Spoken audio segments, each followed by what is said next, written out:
tapi mereka tentunya lebih paham, lebih dari awal. Misalnya 6 bulan sebelumnya kita akan tahu El Nino akan terjadi dan dia bisa prediksi ya di mana aja yang misalnya Jawa Barat ini di Pangandaran misalnya ini akan lebih panas dari biasanya karena ada parameternya itu prediksi tersebut. Sehingga ya tentu untuk pelaku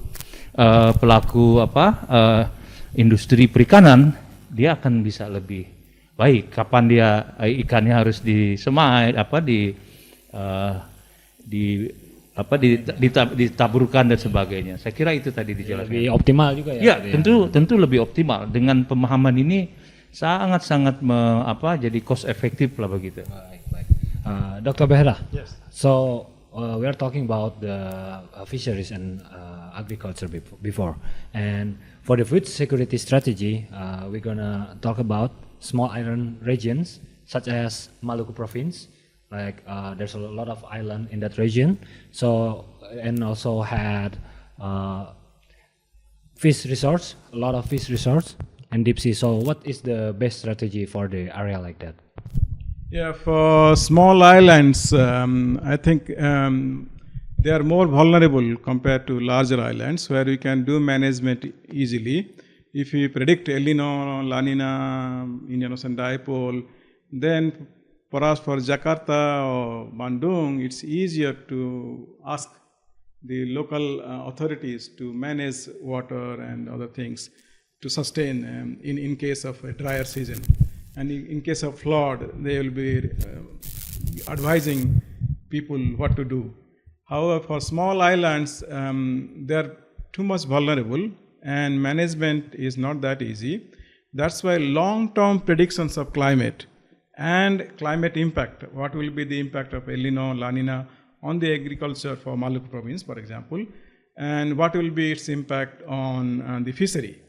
So sometime what happens if you have an El Nino, some regions or Indian positive Indian Ocean dipole, most part of western Indonesia, they are dry. So, but the positive Indian Ocean dipole winds are favorable for upwelling, as Professor Padley was saying. So, upwelling favors fishery. If you have strong upwelling, you have good fishery. So that's why it is dry over land. So you don't do farming, but you go for fishing. Opposite thing happens when there is a La Nina and negative Indian Ocean dipole. You have a lot of rain, so you do agriculture, but less farming because it's not upwelling is not so strong. So fishery is not so good. So that's why I concentrate more on farming. So by utilizing good management, by using climate predictions, long-term climate predictions, we can kind of sustain the economy, local economy, by carefully managing which farming will do agriculture, which agriculture will do, whether we'll do the fish farming more this year or less this year.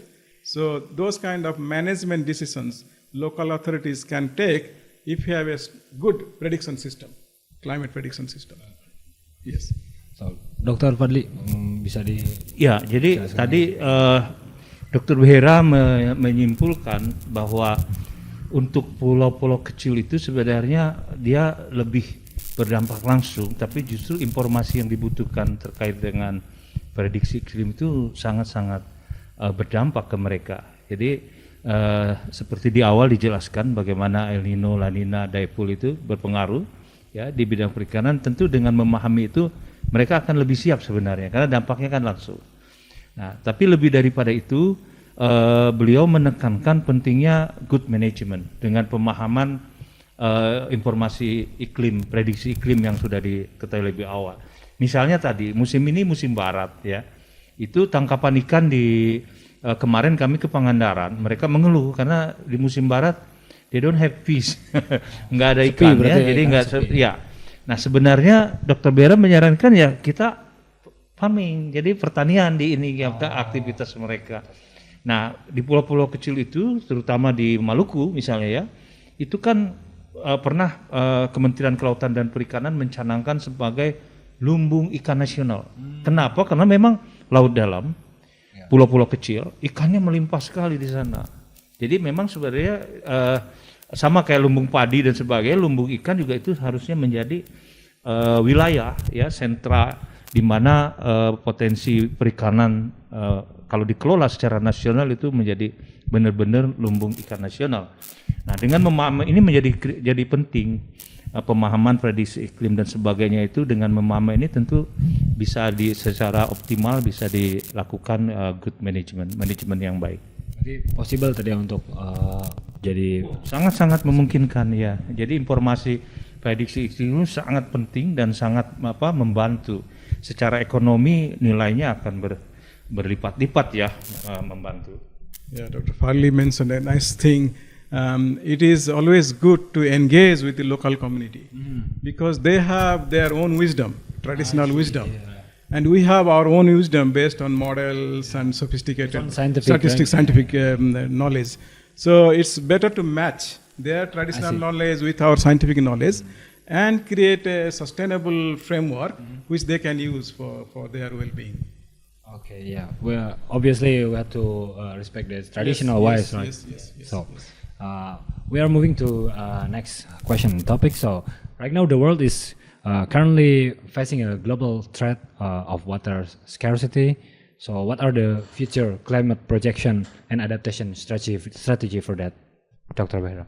So again, the water management can also benefit from the climate predictions like El Nino, the Indian Ocean Dipole.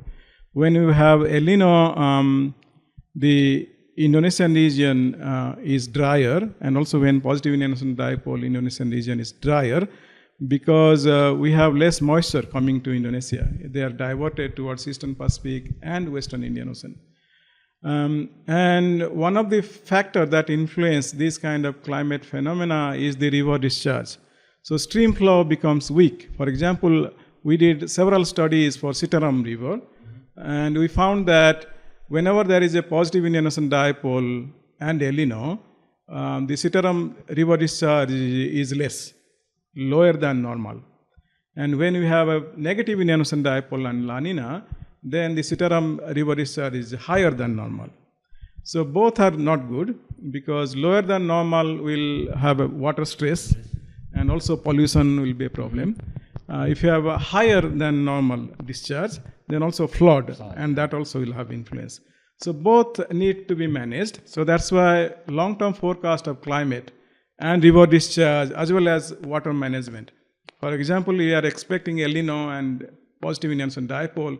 Then the local government can advise local community to conserve water and do more rain harvesting and those kind of things. And if you are expecting flood, then you can evacuate low-lying areas sufficiently ahead. So the local government will be alert all the time. Okay, if there is an extreme event coming during El Nino and during La Nina and negative Indian Ocean Dipole, so people should be evacuated sufficiently ahead of time to kind of minimize the damage, the risk of the floods and this thing. Oke, Dr. Fadli, tadi yang dikatakan Dr. Behra juga menarik ya, menyinggung soal Citarum. Kalau El Nino tadi dia lebih rendah aliran sungainya, tapi sebaliknya nanti bisa lebih tinggi. Nah, mungkin boleh juga dari Dr. Fadli gimana? Itu menarik sekali penjelasannya. Jadi perubahan iklim ya. Tentu dengan pemahaman prediksi itu ternyata sangat sensitif sekali terhadap ketersediaan air. Selain memang misalnya tadi ditunjukkan bagaimana El Nino curah hujan tentunya menurun ya. Sebenarnya dengan penurunan itu kan berdampak juga ke misalnya aliran sungai yang ada di sana tentu akan makin kecil. Nah, Sintex F tadi ditunjukkan beberapa gambar ya, beberapa hasil. Itu sangat akurat menurut saya. Mereka bisa lebih tahu dari awal bahwa ini akan kekurangan 6 bulan kemudian karena kan ada El Nino. Kan tadi disampaikan 6 bulan sebelum El Nino kita udah akan tahu nih. Ya, sehingga manajemen tentunya bisa mengantisipasi itu. Ya, jadi dengan pemahaman itu, prediksi itu kita bisa melakukan kontrol, kendali terhadap untuk pertanian ya tentunya tadi bagaimana air dialirkan irigasi kan di pertanian, lahan pertanian mereka dengan mengatur ketersediaan air tentunya kan. Jadi mungkin ditampung di awal ketika musim hujan, nanti digunakan ketika musim kering. Nah, itu juga Citarum juga sama kan, biasanya kan dimanfaatkan juga untuk power, untuk listrik dan sebagainya. Nah, itu juga bisa dikelola dengan baik. Jadi sangat sensitif dan ditekankan tadi. Sebenarnya dengan Sintex F itu kan kita ke Pulau Indonesia ya, ini kan 17.500 katakanlah 68. We have 17,000 more islands, small islands. Yeah. And with the Sintex App, dengan Sintex App tadi kita akan tahu di mana aja semua itu yang katakanlah from BMKG, at least they report 80%, 80% is mostly Indonesia with rainfall. Curah hujan yang cukup gitu ya, maybe 800 in a years millimeters. So Sintex App juga bisa memprediksi itu semua, sehingga pengelolaan secara nasional juga ya, kita terutama tadi pulau-pulau kecil dan lain sebagainya kita bisa gunakan secara efisien gitu. Jadi lebih tadi ya manajemen risikonya juga lebih akurat karena bisa diproyeksikan sejak beberapa bulan sebelumnya dan jauh jaraknya ya, seperti itu. Dan tentunya so drier condition also favors forest fire. So during positive Indian dipole, El Nino years, we have a lot of forest fires. Yeah, that's another factor of water management. Dan di lain bencana ya, bencana hidromet dan sebagainya, bencana kekeringan ya, gitu kan, kebakaran hutan, forest fire. Tapi di laut banyak ikan. Okay, so we're back to Dr. Behera again. So what are the impact of seasonal climate change on public health, Doctor?